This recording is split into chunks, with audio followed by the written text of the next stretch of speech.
بسم الله الحمد لله ثناء الله والصلاة والسلام على رسول الله صلى الله عليه وسلم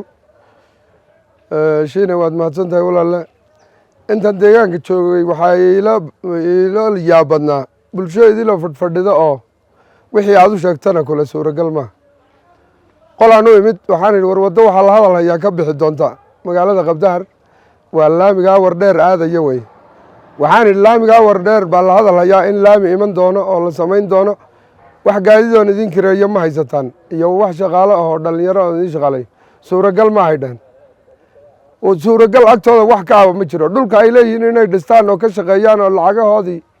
ay wax ka faa'iidaan oo wixii kaga aadan ay ka helaan suuragal ma haydaan waa iskaga tegay qolada meeshaasaan ku joojiyey markaan qolada su-aasha weydiinayana kambanigii dhisi lahaa waddada oo guri kiraystay baan la kulmay ninkii manajarka ahaa oon u sheegay inuuna dhaqaaqi karin ilaa anigu aan amro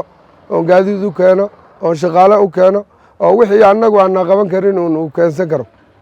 bulshadii aan wax u daydayayna suuragal ma ahay dhaheen kadib waan ka aamusay qolo kale odayaal aan u tegey war waxaan idhi wadinkii dhaantada uun wadi jiray war magaas baa ku jira war magaajay dadkan la go-ayaanta ku hayey niyo gaaskii waa la soo saaray rag baa cabaya waa la shaqaysanayaa wax brogaraam ood samayseen iyo wax kambani ah iyo wax fikira oo inaad gaaskiina ka shaqaysataan aan weligii hadal haysaan waxanoo kulayla idinku dhaliyey waxanoo dhibaataa idinku reebaya inaad idinku xuquuq ahaan waxaad u lahaydeen aad ka shaqaysaanoo boqol kambani baa meesha ka shaqaysa aad ka shaqaysaan wax fikir ah ma haysaan suuragal ma hay igu jawaabeen qoladaasina kadib jigjigaan soo aaday oo waxaan is idhi qoladan malaha jigjigada armu wax suuragal ka noqdaa jigjigada markaan imidna wax badan lafteeda suuragal kama sababtoo ah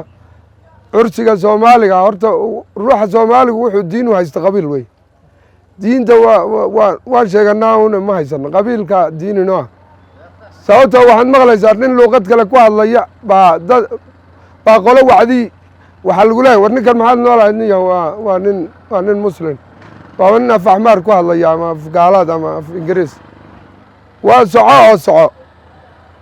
mid baan la yaabay qolaan ag fadhiistay waddanka markaan soo galay waddanka waan ka maqnaa anigu intaan aqliyey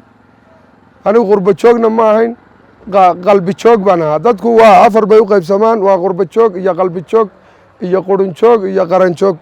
qolo qurun joog la dhaci jirtoon qurbahaana markay joogaan timaha laga jaro oo markay halkan yimaadaanna bulshooyinka inay isku diraan ka shaqeey qurba joogtu waa dad soo shaqaystay oo raba in ay wax ka bedelaan waddanka marka dowlad deegaan ahaan iyo shacab ahaanba waxaan dhihi lahaa la soo dhoweeyo ha loo fudaydiyo wixii sharci ahaan ay u leeyihiin ha loo fudaydiyo wixii dan ay qabanayaan sababtoo dadka waktiga lacag ku ah ma joogi karaan haddaad saacado ka beerdaraysaan inay iska noqdaan inagu soo noqon waxba kama aha maalin kastana waxaan ka fikirnaa bulshada saan u soo celin lahayn inaan soo celinno ma garaacayna saanu cod iyo wax la arkayo aan noogu soo celin lahayn haddii ilaaha idhaaho qolaan ag fadhiistay waxaan is war muddaad waddan ka maqnayd balqaab fikirka iyo hadalka odayaasha inaad wax ka fahanto waan ag fadhiistay waan dhegaystay sheekadoodii odayaashu waxay leeyihiin heer hebel way kibreen jabadoodii bay ka daldasheen ceel bay naga aqoodeen haddaanna ka aasin balaayada ka dhacda haddaan la yaabin mar roobku hanoo doo waxaa ii soo baxay un dad un ruuxay garanayeene dad oogu xigay dilaya calay kulli xaal waan ka tegey qoladaana nin kale oo ay garanayay markaasaan la fadhiistay waxaan weydiiyey waraadha waxaan idhi oday weyn baan hayaana tolnimada ka dhicine bal tolnimada ii sharaxo tolnimada saaad u garanaysaan tolnimo ma u baahan tahay bu inaad ogaato heerkiinnii qoyskiinnii hoose jifadii oo makhaayad ay leeyihiin fadhiya ku leexu yidhi markaad ku leexato salaam buy gacanta ku wada salaan korka salaamista way nacab yihiin buy gacanta ku wada salaan geesgees u warayso mid kasta xaaladiisa ka warayso jiilaalkan meesha xoolihiisu ka ceel hayeen ka warayso waxaad ka waraysataa baraarkiisa intuu yahay xaaladoo dhan xaaladda qoyska weydii buu yidhi kadib kole haddaad lacag hayso shaah u shub buu yidhi haddaad haynina ha lagu shub buu yidhi haddaad ay lacag la-aan tihiin labadiina qolobana isla shaahlaadu kolley qoyska oogu xigay haystaan oy sheegayaan inay layn doonaan adigu ballan qaad buy ragga oogu badan inaad layn doonto qoriga ogu weyn inaad gadi doontana ballan qaad buy tolnimo wataas iyo casarkii idinku aakhariya adduunba seegay oon qadaynin oo waxaad kala taransateen shirin oo afku idin qallalan yahay kala caraabuyo marka soomaali guud ahaan waxaan dhihi lahaa qabiilkan aad ka dhiganaysaan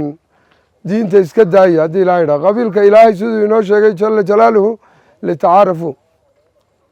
ilaahay qabiilka wuxuu yidhi waxaan u sameeyey inaad isku garataan inaad isku dishaan maaha inaad isku garataan inaad isku qaraabaysaan inaad isku xidhiidhisaan in nin kasta loo diro waxa uu ku wanaagsan yahay wixii baan dil iyo hawl kale u bedelay waxaa imanayo geeridaadii baa imanaysa maalin dambe heerkoo kugu faani jiray nin geesi aad ahayd halyey baad ahayd tugtug dhalay baad ahayd markaad dhimato waxay ku leeyihin tolaayo war ma nin adduun bu ahaa ninkaas war nin aakhara ma ahay nin adduun bu ahaa war aakharaa laysu abuuray waa la dhiman kullu nafsin daa'iqatulmowt marka aakharaha laga fikiro qabiilku waxba kuma tarayo qabiil muxuu ku tarayaa niyow waa kaa qiyaamaha cadaabka kugu qiraya ilaah u naxariista xitaa kulahayne nin adduun bu ahaa leh